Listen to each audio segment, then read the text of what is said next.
নমস্কাৰ, welcome back to my কুলহেন এটা channel. আজি আপোনালোকক তাৰমানে এটা কথা জনাব বিচাৰিছোঁ যে এইটো এটা বহুত ডাঙৰ বিষয় হৈ পৰিছে আৰু এই বিষয়টো কেনেকুৱা ধৰণৰ। এতিয়া অলপতে যেনেকৈ কলম্বিয়াত ভূমিকম্প হ'ল, ইণ্ডোনেছিয়াত ভূমিকম্প হ'ল, ইণ্ডোনেছিয়া আৰু কলম্বিয়াত ভূমিকম্প হোৱাৰ পিছতে আমাৰ এটা নিউজ চেনেলত এজন কটন কলেজৰ জিঅ'লজিষ্ট এজনে এটা বহুত ডাঙৰ খবৰ এটা জনাইছে যে অসমত অতি সোনকালে, অসমত বুলি নহয়, এইটো বস্তু হিমালয়ৰ পাদদেশত হ'ব 8.5ৰ ওপৰৰ এটা ভূমিকম্প আহি আছে। এটা কনচৰ্টিয়াম আছে NASA, international union of geological sciences, international seismological centre, তেওঁলোকে কৈছে যে ভূটান আৰু নেপালৰ মাজত একদম পাদদেশত যিটো আমাৰ মেইন ফ্ৰণ্টেল থ্ৰাষ্ট বুলি কয়, সেইটোত সাংঘাতিক ধৰণে ষ্ট্ৰেছ একুমুলেশ্যন হৈছে। আৰু সেইটো কাৰণে এই মাহৰ শেষৰ ফালে বা ছেপ্টেম্বৰ মাহৰ প্ৰথম ভাগত 8.5 মেক্সিমাম ৰিক্টাৰ স্কেলৰ আৰ্থকুৱেক এটা অহাৰ সম্ভাৱনা আছে। এইটো তেওঁলোকে কলম্বিয়া আৰু ভেনিজুৱেলাত খুব সঠিকভাৱে তেওঁলোকে কৈছিলে। গতিকে নাহিলেই ভাল, কিন্তু অহাৰ সম্ভাৱনা আছে, আশংকা কৰিব পাৰি। যদিও ভূমিকম্পৰ কথা কোনেও কেতিয়া হ'ব, ক'ত হ'ব, প্ৰেডিক্ট কৰিব নোৱাৰি, কিন্তু আজিকালি বহুত ধৰণৰ অলপমান টেকনলজিকেলি আগবাঢ়িছে। গতিকে সেই ধৰণে তেওঁলোকে আশংকা প্ৰকাশ কৰিছে, আৰু সেইটো হ'লে উত্তৰ অসম সম্পূৰ্ণ শেষ হ'ব। তো আমাৰ অসমত বহুত বছৰৰ পৰা ভূমিকম্প হোৱা নাই। যিহেতু এটা প্ৰথম ভূমিকম্প হৈছিল, বহুত ডাঙৰ ভূমিকম্প, যিটো আমাৰ ককা আইতা কোৱা মতে বহুত ডাঙৰ ভূমিকম্প হৈছিল। সেই ভূমিকম্পটো আহিছিল 1950 চনতে। তেতিয়াই ভূমিকম্প আহিছিল, ভাৰত স্বাধীন হোৱাৰ 3 বছৰ পিছত তেতিয়াই ভূমিকম্প আহিছিল। তো তাৰ পিছৰ পৰা ভূমিকম্প আমাৰ অসমত অহা নাই, ইমান ডাঙৰ ভূমিকম্প অহা নাই। তেতিয়া তাৰমানে জনাইছিল যে গছ গছনি সেয়া উটি গৈছিল, মাটি ফাটি গৈছিল, ফাটি যাই পেলাই পানী ওলাই গৈছিল, এনেকুৱা ধৰণৰ ভূমিকম্প হৈছিল। তো ঠিক তেনেকুৱাই সেনেকুৱা ধৰণৰ ভূমিকম্প অহাৰ সম্ভাৱনা আছে।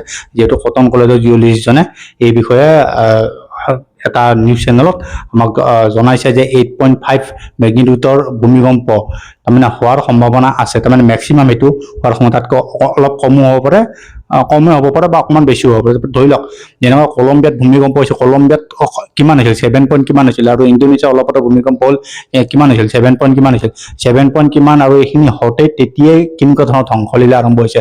কত লোক মৰি গৈছে, 50-60 জন লোক মৰি গৈছে, কিবা ওলাব পৰা নাই, কিবা কাৰণে মাটি ফাটি গছ চছ বাগৰি, ঘৰ চৰ বিল্ডিং চিল্ডিং বাগৰি গৈছে। তো অসমত যদি 8.5 সেনেকুৱা ভূমিকম্প হয়, তো অসমখনতো আধা বৰবাদ হৈ যাব। যিহেতু বানপানী আধাটো বৰবাদ কৰিলে, তো এতিয়া ভূমিকম্পৰ দ্বাৰাই অসমখন বৰবাদ হোৱাৰ সম্ভাৱনা আছে। তো এইটো বস্তু এনেকুৱা ধৰণৰ কথা। এতিয়া আমাৰ ভূমিকম্পটো এনেকুৱা, মানুহবিলাকে কয় যে ভূমিকম্প আগতীয়াকৈ কোনে ক'ব পাৰে, আগতীয়াকৈ ভূমিকম্প হৈছে নাই হোৱা কোনো ক'ব নোৱাৰে। তো মেইন বস্তু এতিয়া যদি আগতীয়াকৈ ভূমিকম্প ক'ব নোৱাৰে, তেতিয়াহ'লে এই জিঅ'লজিষ্টজনে কি ক'লে যে আগষ্টৰ লাষ্টৰ পৰা বা ছেপ্টেম্বৰৰ প্ৰথমৰ ভিতৰত এই ডাঙৰ 8.5 মেক্সিমাম 8.5ৰ ভূমিকম্প হোৱাৰ সম্ভাৱনা আছে। আৰু তেওঁ কোৱা মতে 8.5ৰ ভূমিকম্পটো নেপাল আৰু ভূটানৰ মাজত এনেকুৱা ঠাইত হোৱাৰ সম্ভাৱনা আছে। তো এটা বস্তু চাবলৈ যাব লাগিব যে আমি আগৰ পৰাই চাই আছোঁ, আমি স্কুলৰ পৰাই চাই আছোঁ, ভূমিকম্পৰ কথাবিলাক আমি গম পাইছোঁ, বা কিতাপে পত্ৰত পাইছোঁ, ছ'চিয়েল মিডিয়াত পাইছোঁ, চায়েন্সত পাইছোঁ, এনেকুৱা ভূমিকম্পৰ কথাবিলাক পাইছোঁ, কলেজত পাইছোঁ, এনেকৈ পাইছোঁ। তো আমাৰ এতিয়া সমগ্ৰ ভাৰতবৰ্ষখন চাব গ'লে, সমগ্ৰ ভাৰতবৰ্ষ আমাৰ নৰ্থ ইষ্টৰ, তাৰমানে কাশ্মীৰৰ পৰা আমাৰ কাশ্মীৰৰ পৰা উত্তৰাখণ্ড হৈ নেপাল হৈ ভূটান হৈ আমাৰ নৰ্থ ইষ্টখন সম্পূৰ্ণ ৰেড জ'ন এৰিয়াত আছে। তাৰমানে হাইয়েষ্ট ৰিস্কত আছে, হাইয়েষ্ট ৰিস্ক, তাৰমানে বহুত ডাঙৰ ভূমিকম্প হোৱাৰ সম্ভাৱনা আছে। যিহেতু আমাৰ ভূমিকম্প হয় কিহৰ কাৰণে, ভূমিকম্প হয় আমাৰ প্লেটবোৰৰ কাৰণে। আৰু প্লেটবোৰ যেতিয়া তলত এনেকুৱা নহয় যে আমি চাহ খোৱা প্লেটৰ নিচিনা নহয়, সেইটো নহয়। আমাৰ তলত যিহেতু ভূগৰ্ভত যিটো ধৰণৰ লাভা আছে, সেই লাভাবিলাক তাৰমানে ঘূৰি ফুৰে, তাতে লাভাবিলাক তাতে প্লেট থাকে। সেই প্লেট হিচাপে, যিটো প্লেট হিচাপে কয়, এতিয়া এনেকুৱা নহয় যে তাতে যাই পেলাই কোনোবাই চাইছে কিবা হৈছে। বাকী কোনোবাই যাই পেলাই কিবা কৰিছে একোতো হোৱা নাই, সাগৰৰ পৰাতো সাগৰৰ তলিত যাব পাৰে বা পানীত যাব পাৰে, কিন্তু ভূগৰ্ভৰ তলিত কিমান যাব পাৰে, কোনো যাব নোৱাৰে। ত' সেইবিলাক যন্ত্ৰ মন্ত্ৰ কিবা কিবি টেকনলজি লগাই সেইটো হিচাপত গম পোৱা গৈছে। ত' বস্তুটো কেনেকুৱা ধৰণৰ এতিয়া তাতে যিবিলাক প্লেট আছে, আমাৰ যেনেকে ইণ্ডিয়ান প্লেট এখন আছে আৰু ইণ্ডিয়ান প্লেটৰ লগত ইউৰেছিয়ান প্লেট আছে। যেনেকুৱা আমাৰ ভাৰতবৰ্ষ যেতিয়া পৃথিৱী এটা দ্বীপ হৈ আছিল, দ্বীপ হৈছিলে, যিটো যেতিয়া ভাৰতবৰ্ষ আফ্ৰিকান প্লেটৰ পৰা কাটি আহি যেনেকৈ আমাৰ ইউৰেছিয়ান প্লেটৰ লগত লগ লাগিছে, লগ লগাৰ পিছত ভাৰতবৰ্ষৰ সৃষ্টি হৈছে, সম্পূৰ্ণ ভাৰতবৰ্ষৰ সৃষ্টি হৈছে। এই ভাৰতবৰ্ষৰ সৃষ্টি হোৱাৰ পিছতে তাতে হিমালয় পৰ্বত সৃষ্টি হৈছে। তো এই এটা কথা কোৱা মতে এতিয়া বহুত বছৰ এতিয়া জিঅ'লজি বিলাক বা চাইণ্টিষ্টবোৰে কোৱা কথা মতে যিহেতু প্ৰতি বছৰে আমাৰ হিমালয় কিছু চেণ্টিমিটাৰ বা কিছু ইঞ্চ মানে অকমান ওখ হৈ গৈ আছে। তো এইটো কিমান দূৰ সত্য কি সত্য নাজানো, এইটো এই বস্তু তাৰমানে জিঅ'গ্ৰাফিৰ ভাষাত বা জিঅ'লজিষ্টৰ ভাষাত বা ভূগৰ্ভৰ ভাষাত ক'বলৈ গ'লে 1-2 বছৰ তেওঁলোকৰ কাৰণে 1 বা 2 ছেকেণ্ডৰ বস্তু, 1 বা 2 ছেকেণ্ডৰ। যেতিয়া সেনেকুৱা ধৰণৰ যদি ওখ হৈ যায় তেনেহ'লে তেওঁলোকৰ বস্তু এনেকুৱা নহয় যে 1 বছৰ কিমান 1 বছৰ কিমান ওখ হৈছে। তেওঁলোকৰ মতে 100 বছৰ, 200 বছৰ, 300 বছৰ, 1000 বছৰ। তেতিয়া সেই 1000 বছৰে তেওঁলোকৰ 1000 বছৰ পিছতে এইখিনি হৈছে, 1000 বছৰ পিছতে এইখিনি হৈছে। তো সেনেকুৱা ধৰণৰ তাৰমানে 1 বছৰ 2 বছৰ তেওঁলোকৰ মতে 1 ছেকেণ্ড বা 2 ছেকেণ্ড এনেকুৱা ধৰণৰ শব্দ হৈছে। তো জিঅ'লজিষ্টৰ মতে এই বস্তুটো এতিয়া ঘটনাটো কেনেকুৱা ধৰণৰ, যিহেতু হিমালয় পৰ্বত সৃষ্টি হৈছে আমাৰ ইণ্ডিয়ান প্লেট আৰু ইউৰেছিয়ান প্লেটৰ মাজত লগ লাগি হিমালয় পৰ্বত সৃষ্টি হৈছে। তো এতিয়া চাইণ্টিষ্টবোৰে কোৱা মতে আমাৰ ইণ্ডিয়ান প্লেটখন ইউৰেছিয়ান প্লেটৰ লগত নৰ্থৰ ফালে গতি কৰি আছে, নৰ্থৰ ফালে গতি কৰি থকাৰ ফলত আমাৰ যিহেতু ভূমিকম্প হোৱাৰ সম্ভাৱনাটো বহুত বেছি আছে। সেইকাৰণে সেই জেগাটো আপোনালোকৰ মেপত দেখিব পাব যে সেই জেগাটো উত্তৰৰ পৰা এনেকে যিহেতু সেইটো চাইডে আছে আপোনাৰ পাকিস্তানৰ পিছত আছে আফগানিস্তানৰ অকমান পাৰ্ট আছে, তাৰপিছত কাজাকিস্তান আছে। এনেকৈ এই পাৰ্টটো যিমান হিমালয় পৰ্বত সৃষ্টি হৈছিল, সেই হিমালয় পৰ্বতৰ পৰা নেপাল, উত্তৰাখণ্ড, নেপাল, ভূটান আৰু নৰ্থ ইষ্ট এনেকৈ লগ লাগি যিমানখিনি জেগা আগুৰিছে, সেই সকলোখিনি জেগাত এতিয়া ৰেড জোন এৰিয়াত আছে। এই এৰিয়াত থকাৰ কাৰণে সেই বস্তুটো সঘনে ভূমিকম্প, এনেকুৱা নহয় যে ভূমিকম্প বহুত ডাঙৰ হলে গম পাম।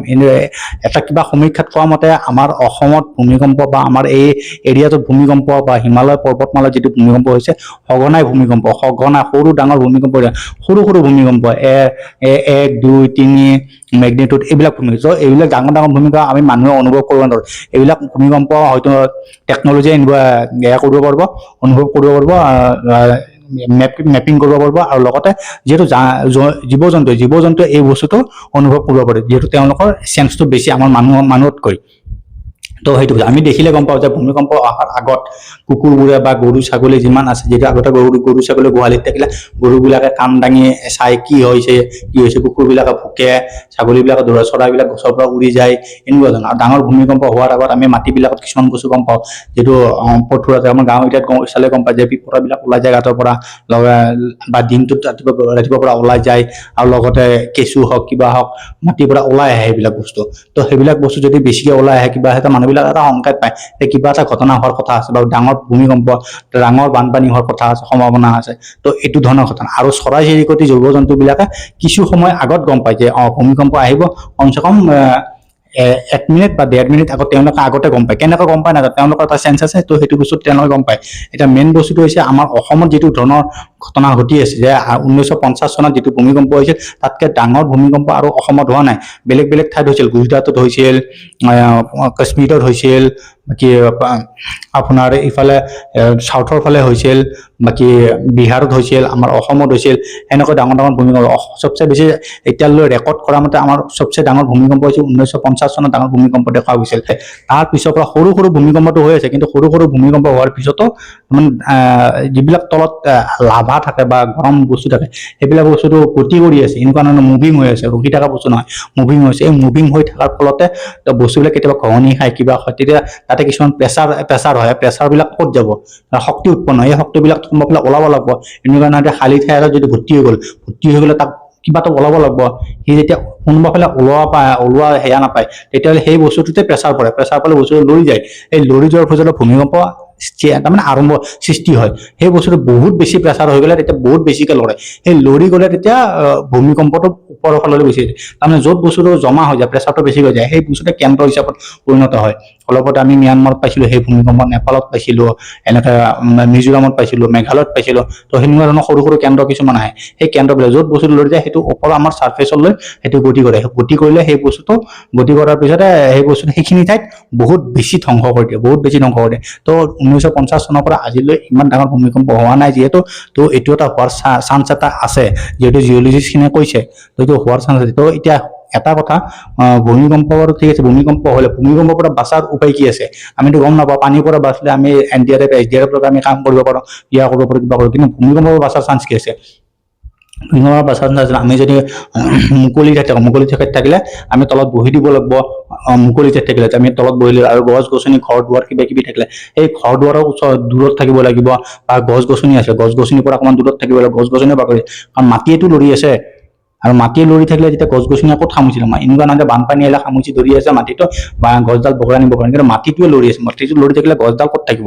সেইকাৰণে ডাঙৰ গছ গছনি বা লাইটৰ পোষ্ট হওক এইবিলাক বস্তুৰ পৰা দূৰত থাকিব। আৰু পুখুৰী হওক নদীৰ কাষত হওক এইবিলাক বস্তুৰ পৰা, যিহেতু নদীৰ কাষত থাকিলে পুখুৰীৰ কাষত থাকিলে মাটিটো যেতিয়া লৰি যায়, লৰি গ'লে সেইটো খহি গুচি যাব পাৰে, খহি গুচি গ'লে তেতিয়া আপোনালোকে তল পানীত পৰিলে বেছি অসুবিধা হ'ব, বা নদীত পৰিলে বেছি অসুবিধা হ'ব। সেইটো কাৰণে আপুনি মুকলি ঠাইত থাকক, য'ত টান ঠাই সেইবিলাক মুকলি ঠাইত, পানীৰ কাষত বহুত বেছি পানীৰ কাষত নাথাকিব। পানীত যিটো প্ৰেছাৰ পৰে, যিটো ঢৌ আহিলে আপোনাৰ ডুবাই গ'ল, অকণমান পানীতো আপোনাৰ ডাঙৰ ক্ষতি হোৱাৰ সম্ভাৱনা থাকে। তো সেইটো হৈছে বিল্ডিঙত, যদি বাগানবিলাক বহুত ডাঙৰ ডাঙৰ বিল্ডিং আছে, আমাৰ গুৱাহাটী এৰিয়াত বহুত ডাঙৰ ডাঙৰ বিল্ডিং আছে, তো এই ডাঙৰ ডাঙৰ বিল্ডিং বিলাকৰ যিটো ভূমিকম্প হ'লে এনেকুৱা নহয় যে ভূমিকম্প আপোনাৰ 1 ঘণ্টা 2 ঘণ্টা দি থাকিব, কিমান দিব, খুব বেছি 40 ছেকেণ্ড 45 ছেকেণ্ড ইমান সময় ভূমিকম্প দিব, বা 1 মিনিট দিব। 1 মিনিট দিলেতো শেষেই, 8.5 1 মিনিট দিলেতো শেষেই। 40 ছেকেণ্ড 30 ছেকেণ্ডেই বহুত, 20 ছেকেণ্ড 30 ছেকেণ্ডেই বহুত, সেইখিনিতে ধ্বংস কৰি শেষ কৰি দিব, কিমান কোটি টকাৰ লছ, কিমান মানুহৰ মৃত্যু, ঘৰবাৰী লছ এইবিলাক হৈ যাব। তো ঘটনাটো এনেকুৱা, যদি বিল্ডিঙত থাকিলে আপুনি একেবাৰে ৱালৰ কাষত থাকিব, পোষ্টত থাকিব, পোষ্টৰ কাষত যিবিলাক ডাঙৰ ডাঙৰ পোষ্ট আছে বিল্ডিঙত, ডাঙৰ ডাঙৰ পোষ্টবিলাকৰ কোণাত থাকিব, আৰু কোণাত থাকিলে তলত যদি টেবুল মেচ কিবা আছে টেবুল মেজৰ তলত সোমাই থাকিব, তেতিয়াহে আপোনাৰ ভূমিকম্পৰ পৰা কিবা কিবি শিল বালি কিবা কিবি ৰদ চদ পৰি গ'লে তেতিয়াহ'লে আপোনাৰ চেফটি থাকিব, যে টেবুলত প্ৰথম পৰিব। তো সেনেকুৱা ধৰণৰ আপোনালোকে চেফটি পাইছিল। আৰু ভূমিকম্প হ'লে ডাঙৰ ডাঙৰ বিল্ডিঙৰ যিটো লিফ্ট থাকে, লিফ্টবিলাক আপোনালোকে ইউজ নকৰিব, লিফ্ট ইউজ কৰিলে বহুত বেছি প্ৰব্লেম হৈ যায়। লিফ্ট বন্ধ হৈ যাব, বা বিল্ডিং যদি কিবা হালি চালি যায় লিফ্ট ফাঁচি যাব, ফাঁচি গ'লে আপুনি ভিতৰত পৰি যায়, কিন্তু চিৰি ব্যৱহাৰ কৰিব তেতিয়া সেইটো সময়ত। তো আৰু ডাঙৰ ডাঙৰ লাইটৰ পোষ্টবিলাক তলত নাহিব, কাৰেণ্টৰ তলত নাথাকিব, আৰু ঘৰত দৌৰা দৌৰি নকৰিব, স্থিৰে আহি যাব, আহি গ'লে বস্তুটো হৈ যাব। কিন্তু এটা মেইন বস্তু হৈছে আমাৰ অসমত যিটো ঘটনা জনাইছে কটন কলেজৰ জিঅ'লজিষ্টজনে 8.5 হোৱাৰ সম্ভাৱনা আছে, হয়তো হ'ব পাৰে, তাতকৈ কমো হ'ব পাৰে, কিন্তু সম্ভাৱনা এনেকুৱা নহয় যে আগষ্টৰ লাষ্টত হ'ব, বা আগষ্ট বা ছেপ্টেম্বৰৰ প্ৰথমত হ'ব।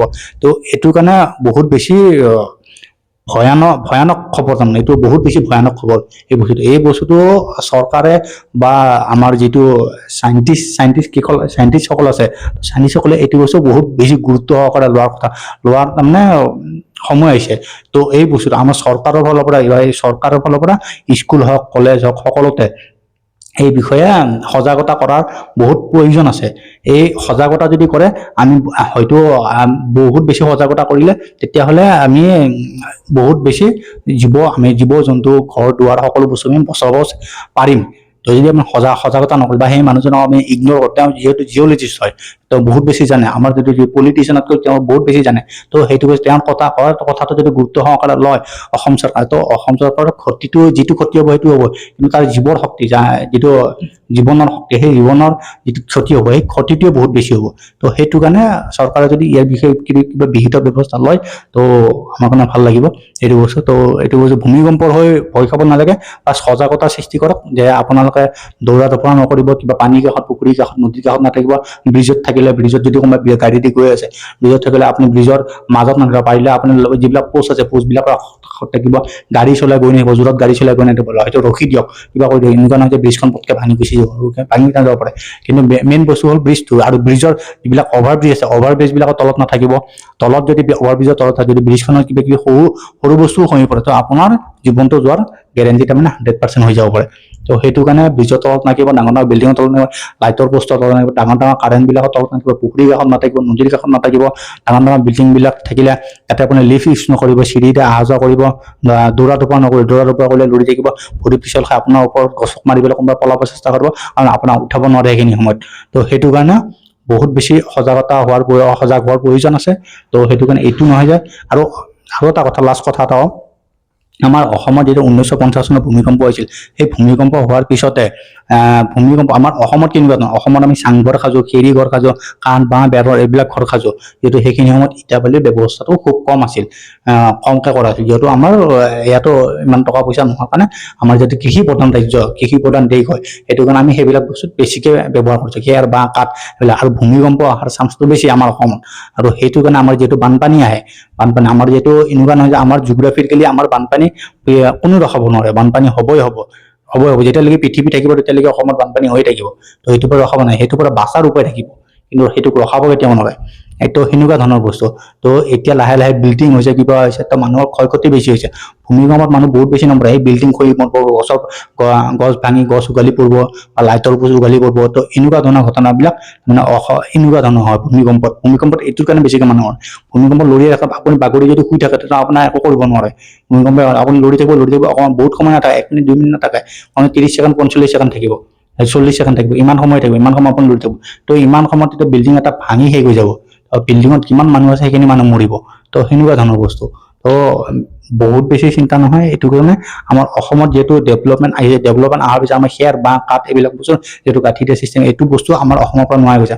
সেইকাৰণে আমাৰ অসমত, বিহাৰত, বাকী হেৰিবিলাকত যিটো এৰিয়াত আমাৰ হিমালয় এৰিয়াটোত যিমান বেছি ঘৰ দুৱাৰ আপোনালোকে দেখা পাইছে পকা ঘৰ, এতিয়া লাহে লাহে পকা কৰিছে।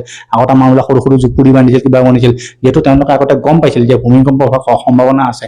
তাৰ ৰেকৰ্ড থাকোঁতেহে আমাৰ এইখিনি ভূমিকম্প, ৰেকৰ্ডৰ আগততো কিমান ডাঙৰ ডাঙৰ ভূমিকম্প হৈছিল, সেইটো কাৰণে ঘৰবিলাক এনেকুৱা জানিছে। এতিয়া তাৰমানে ৰেকৰ্ডবিলাক বাদ দি আমি তাৰমানে লাক্সাৰিয়াছ লাইফ জীয়াৰ কাৰণে মাথা মাৰি আছো। তো সেইটোৰ কাৰণে আমাৰ অসমত বা ভূমিকম্প হলে ক'ৰবাত হলে বহুত বেছি এইবিলাক ঘটনাৰ কাৰণে মানুহৰ মৃত্যু মুখত পৰে। ভূমিকম্পৰ কাৰণে বহুত বেছি মৃত্যু মৰে, বানপানীৰ কাৰণে মৰে, বা কিবা হয় এনেকুৱা ধৰণৰ। কিন্তু ভূমিকম্পৰ কাৰণে এই গছবিলাকৰ এই ঘৰ দুৱাৰ ভাঙি এইবিলাক বস্তুৰ কাৰণে মানুহৰ মৃত্যু মুখত পৰে। তো এইটো কাৰণে সজাগতা হোৱাৰ চেষ্টা কৰিব লাগে, আমাৰ অসমতো চেষ্টা কৰিব লাগে এইটো বস্তুৱে। তো ধন্যবাদ। তো ভিডিঅ'টো লাইক কৰিব, চেনেলটো ছাবস্ক্ৰাইব কৰিব। জয় হিন্দ।